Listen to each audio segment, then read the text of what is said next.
The stage lights and the mirror they created, the truth behind the perfect couple, Elvis and Priscilla Presley. It is the photograph that almost anyone interested in the history of American rock music has seen at least once. On May 1, 1967, in a small chapel in Las Vegas, Elvis Presley, in a gleaming black suit, leaned down to kiss his bride. Priscilla, then 21, stood in a white silk wedding gown, her hair piled high in the signature beehive style, her eyes lined thickly in Cleopatra fashion. That image became the emblem of what the public called the most beautiful love story in rock and roll, the king of rock meeting a teenage girl while stationed with the army in faraway Germany, then patiently waiting 8 years to make her his wife. The story of that 8-year wait has been retold as proof of loyalty and maturity. Almost no one stops to ask, who decided the beehive had to be that high? Who chose the eyes that had to be lined that dark? The answer, according to Priscilla's own words in her newest memoir, "Softly, as I leave you, life after Elvis." 2025 is not her. Every detail of the woman's appearance in that wedding photograph was decided by Elvis. And this is the detail that must be held in mind throughout the rest of this piece. When the two first met in Bad Nauheim, West Germany, on September 13, 1959, Priscilla was only 14 years old. Elvis was 24.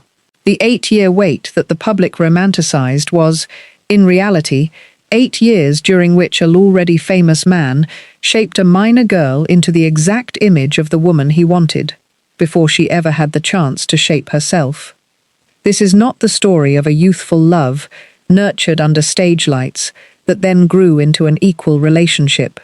It is the story of how those same lights decided, from the very first night, who would hold the microphone and who would stand behind the curtain. Elvis was born on January 8, 1935, in a 2-room house with no electricity and no running water in East Tupelo, Mississippi. But he was not born alone. His twin brother, Jesse Garon Presley, was stillborn 35 minutes earlier. The family was so poor that, according to multiple biographical sources compiled on Elvis Wiki, they could not afford a coffin for the child.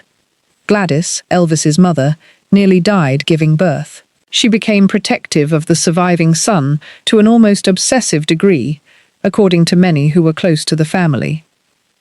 That mother-son bond is described by nearly every serious biographer, especially Peter Guralnick, author of the 2-volume set, Last Train to Memphis, 1994, and Careless Love, 1999, as the most formative relationship of his life. When Gladys died in 1958, Elvis wailed at her grave, "Everything I have is gone." Priscilla's biological father was a U.S. Navy pilot who died in a plane crash when she was only 6 months old. Her mother remarried Air Force officer Paul Beaulieu.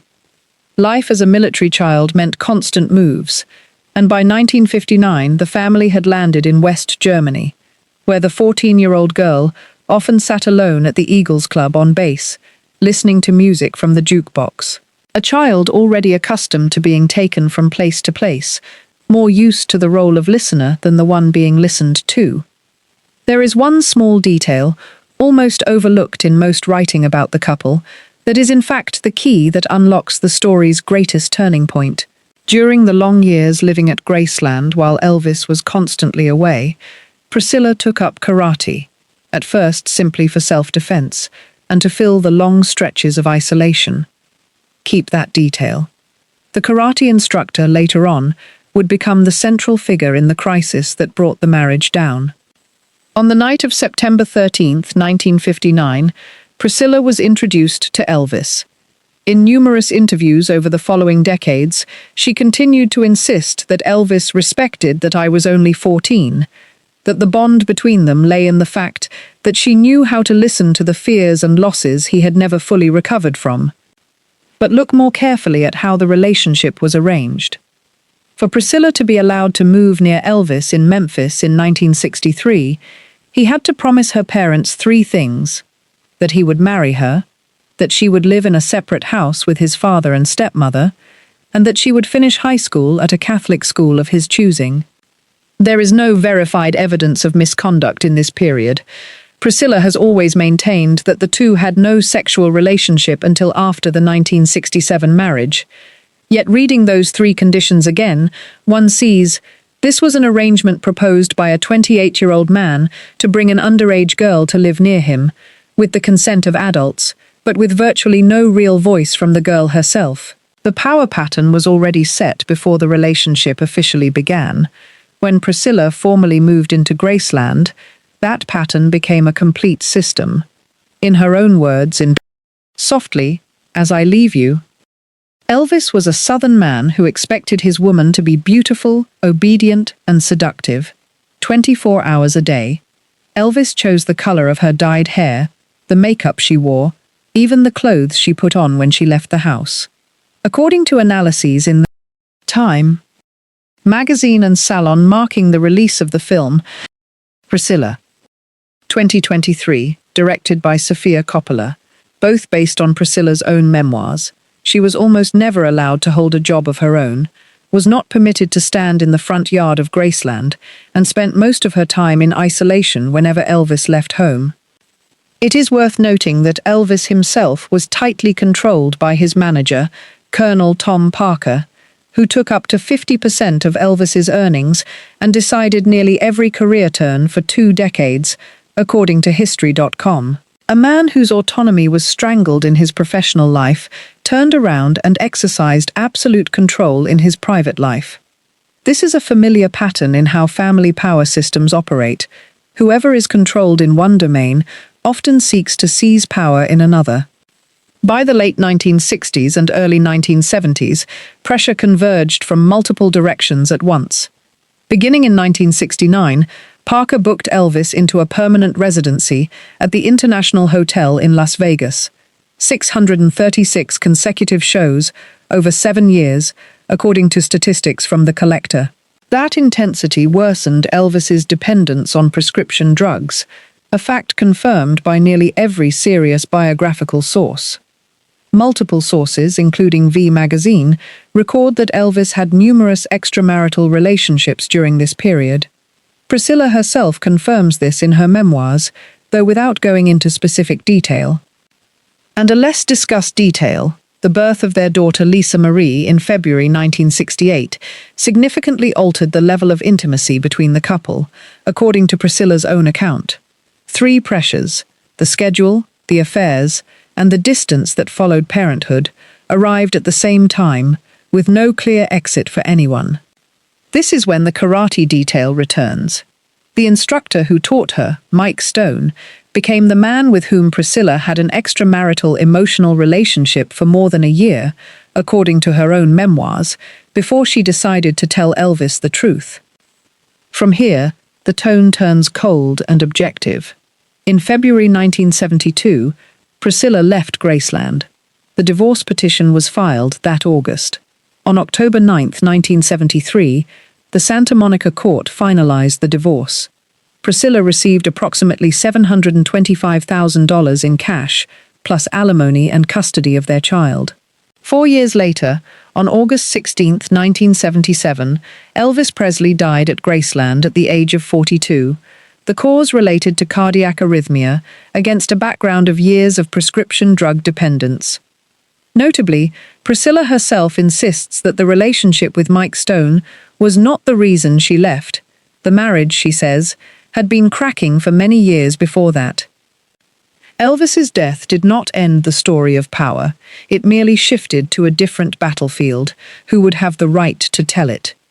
The first to seize the right to speak was journalist Albert Goldman, with his controversial biography, Elvis.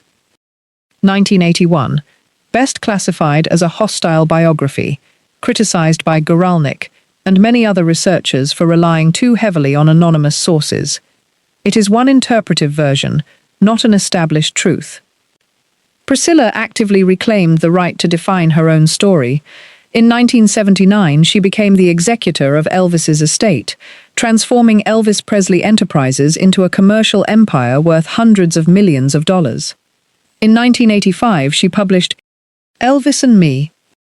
In 2025, she continued with Softly as I Leave You, which contains one detail that must be flagged for source. She recounts that after learning of the Mike Stone affair, Elvis asked others to find a way to threaten him, though the intention was never carried out.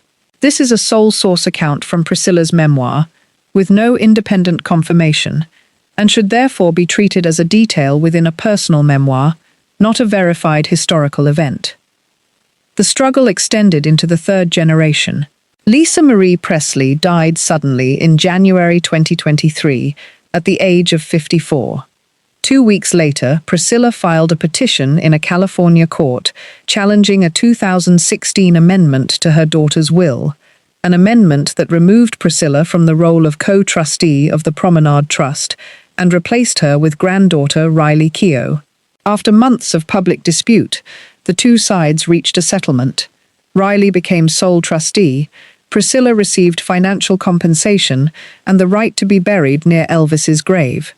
Later, another civil lawsuit, from former business partners of Priscilla, accused her of making hasty medical decisions regarding Lisa Marie in order to preserve her trustee position. That case has not yet been ruled on by a court, and Priscilla and Riley Keough issued a joint statement completely rejecting the allegations, affirming that the family has always been united in love. 3 generations after the Las Vegas wedding photograph, the battle for control of the story, and the fortune that goes with it, has still not ended. Now look at the wedding photograph once more. The beehive hair, the thick Cleopatra eyes, the look that all of America once admired as the perfect style of a perfect couple. Readers now know, it was never Priscilla's aesthetic. It was a design built by Elvis on the body of a girl who had only recently passed the age of minority. Perhaps the most interesting detail lies in the photographs of Priscilla after the divorce, when, according to her own account in the memoir, she began parting her hair in the middle, a style Elvis had always hated, and lightened her eyebrows in the Twiggy manner. For the first time in many years, the hair on Priscilla's head was her own choice. The stage lights never gave a youthful love the natural chance to grow into an equal relationship. They decided in advance who would hold the microphone and who would stand behind the curtain.